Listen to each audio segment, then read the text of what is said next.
Good evening. Tonight we're reading Sense and Sensibility by Jane Austen. Chapter 19. Edward remained a week at the cottage.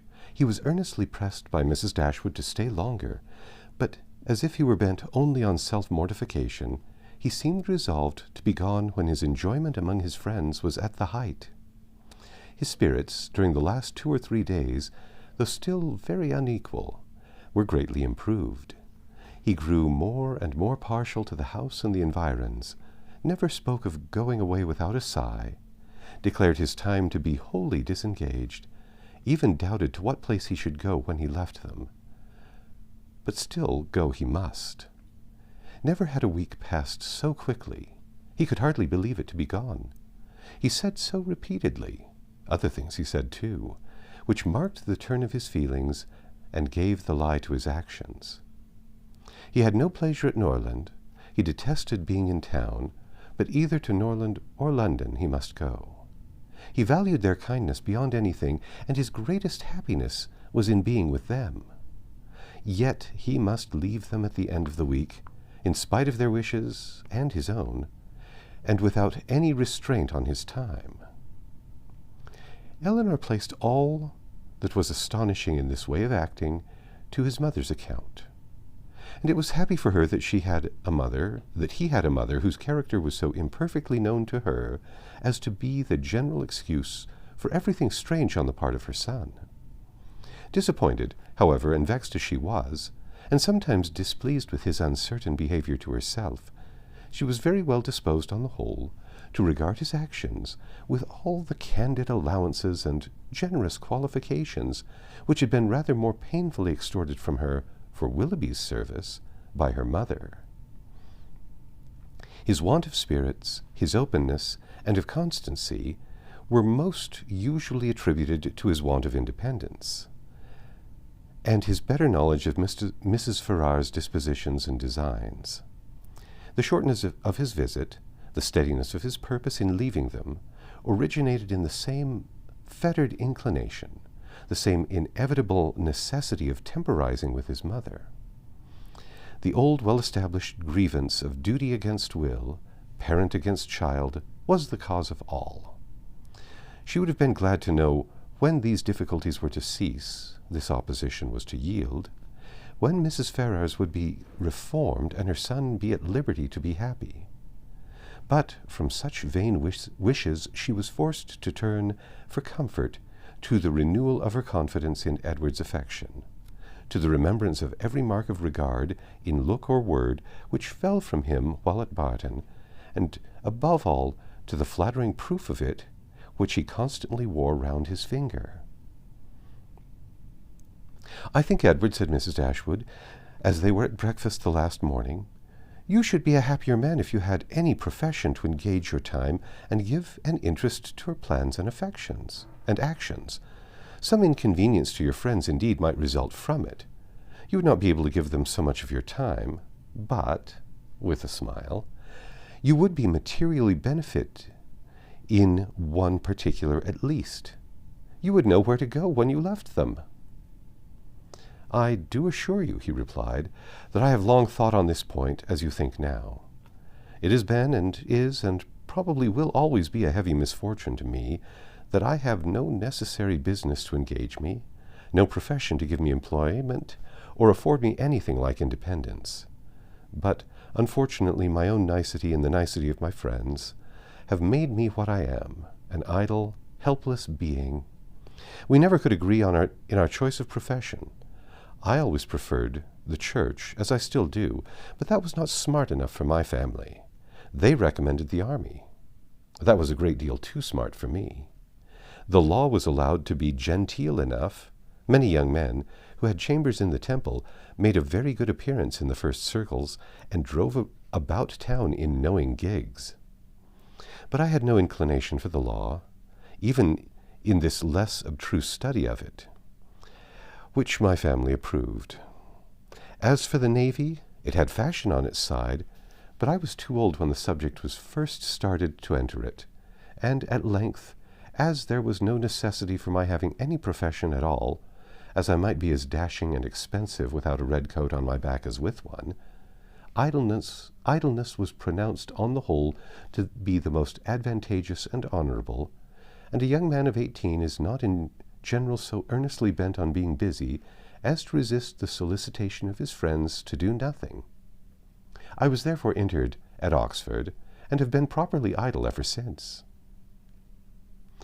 The consequence of which, I suppose, will be, said Mrs. Dashwood, since leisure has not promoted your own happiness, that your sons will be brought up to as many pursuits, employments, professions, and trades as Columela's.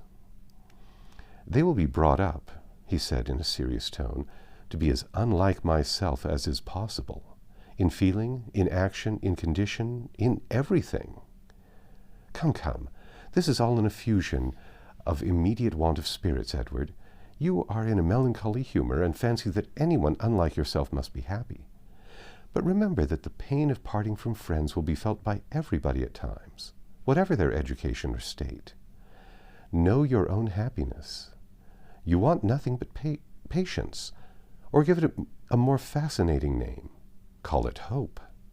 Your mother will secure to you in time the independence you are so anxious for. It is her duty, and it must ere long become her happiness, to prevent your whole youth from being wasted in discontent. How much may not a few months do? I think, replied Edward, that I may defy many months to produce any good in me.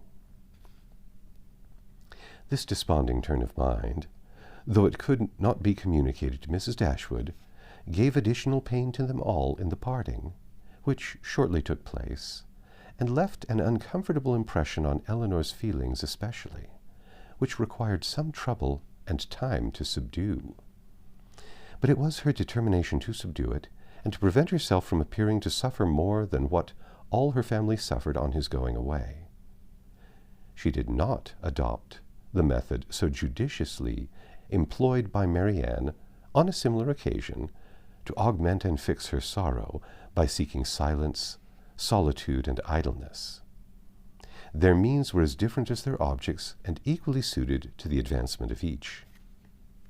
Elinor sat down to her drawing-table as soon as he was out of the house, busily employed herself the whole day, neither sought nor avoided the mention of his name, appeared to interest herself almost as much as ever in the general concerns of the family, and if, by this conduct, she did not lessen her own grief, it was at least prevented from unnecessary increase, and her mother and sisters were spared much solicitude on her account. Such behavior as this, so exactly the reverse of her own, appeared no more meritorious to Marianne than her own had seemed faulty to her. The business of self-command she settled very easily. With strong affections it was impossible. With calm ones it could have no merit. That her sister's affections were calm, she dared not deny, though she blushed to acknowledge it, and of the strength of her own she gave a very striking proof by still loving and respecting that sister in spite of this mortifying conviction.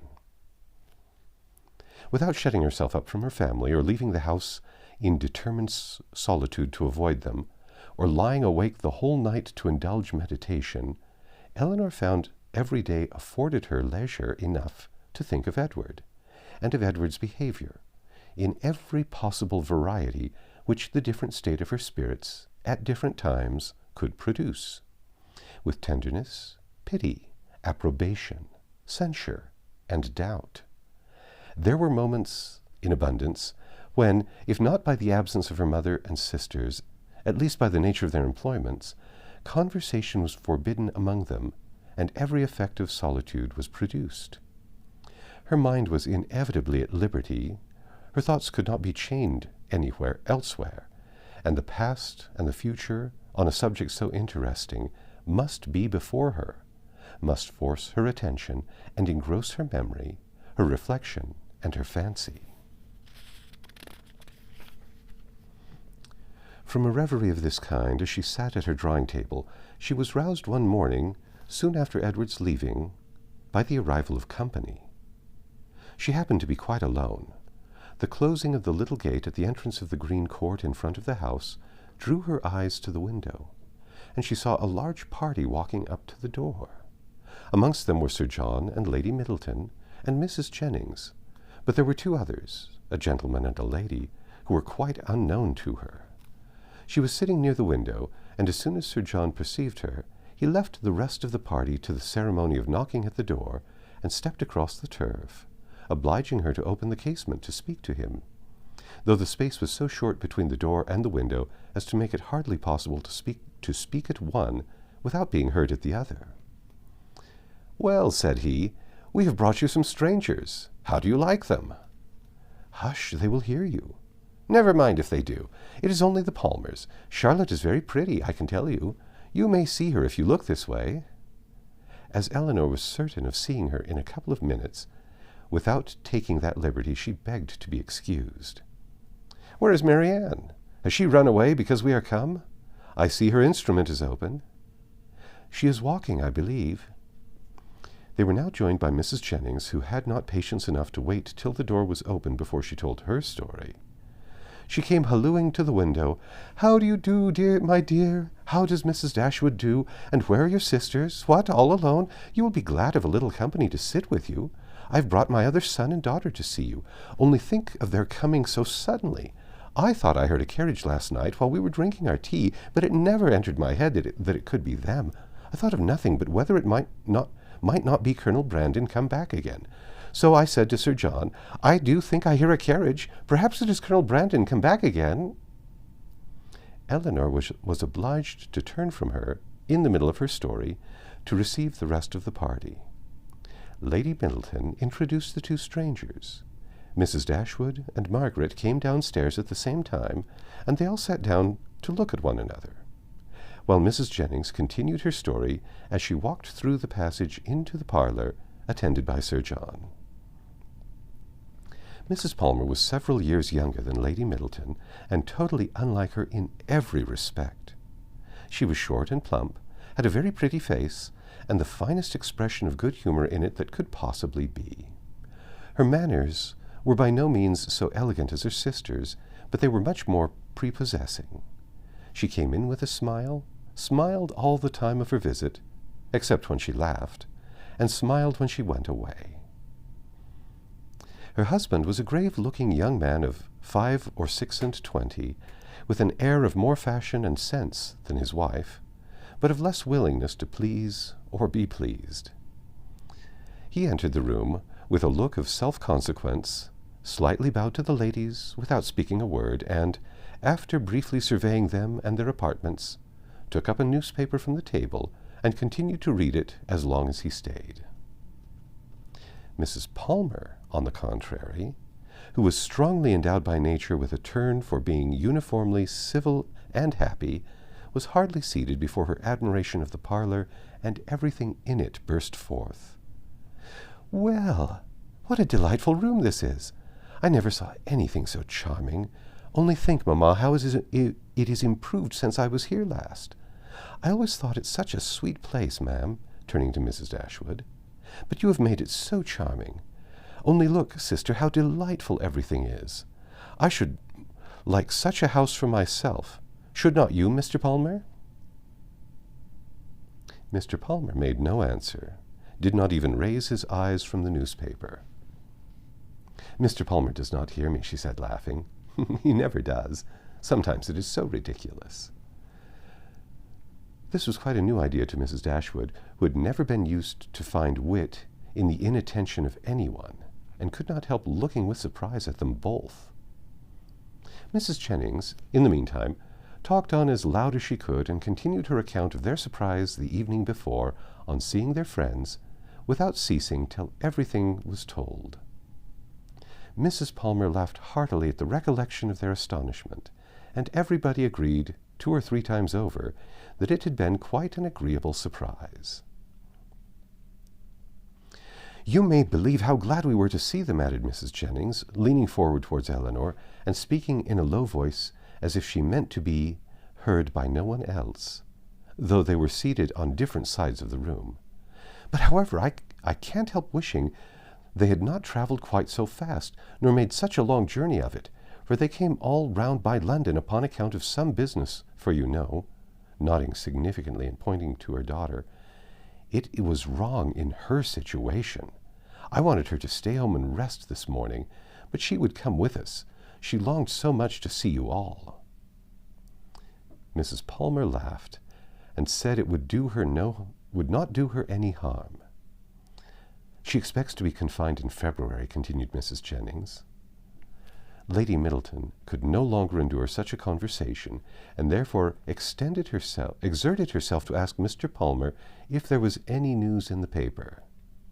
"No, none at all," he replied, and read on. "Here comes Marianne," cried Sir John.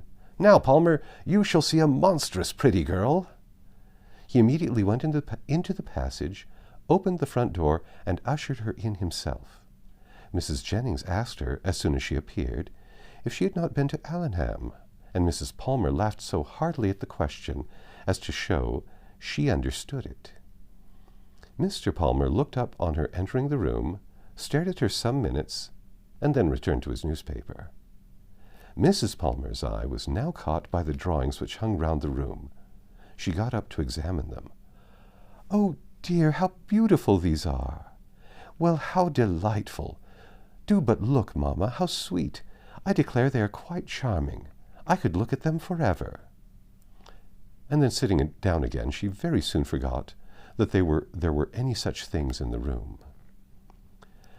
When Lady Middleton rose to go away, Mr. Palmer rose also, laid down the newspaper, stretched himself, and looked at them all around. "My love, have you been asleep?" said his wife, laughing.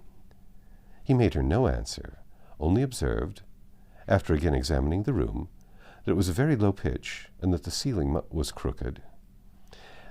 He then made his bow and departed with the rest. Sir John had been very urgent with them all to spend the next day at the park.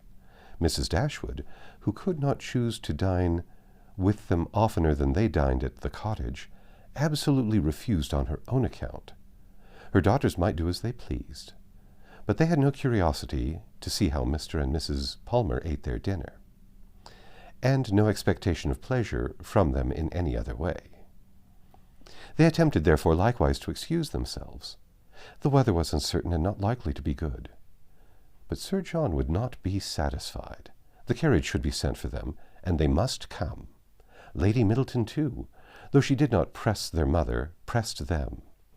Mrs. Jennings and Mrs. Palmer joined in their entreaties. All seemed quite anxious to avoid a family party, and the young ladies were obliged to yield. "Why should they ask us?" said Marianne as soon as they were gone. "The rent on this cottage is said to be low, but we have it on very hard terms, if we are to dine at the park whenever any one is staying either with them or with us." "They mean no less to be civil and kind to us now," said Eleanor, "by these frequent invitations than by those which we received from them a few weeks ago. The alteration is not in them. If their parties are grown tedious and dull, we must look for the change elsewhere." That's the end of chapter 19.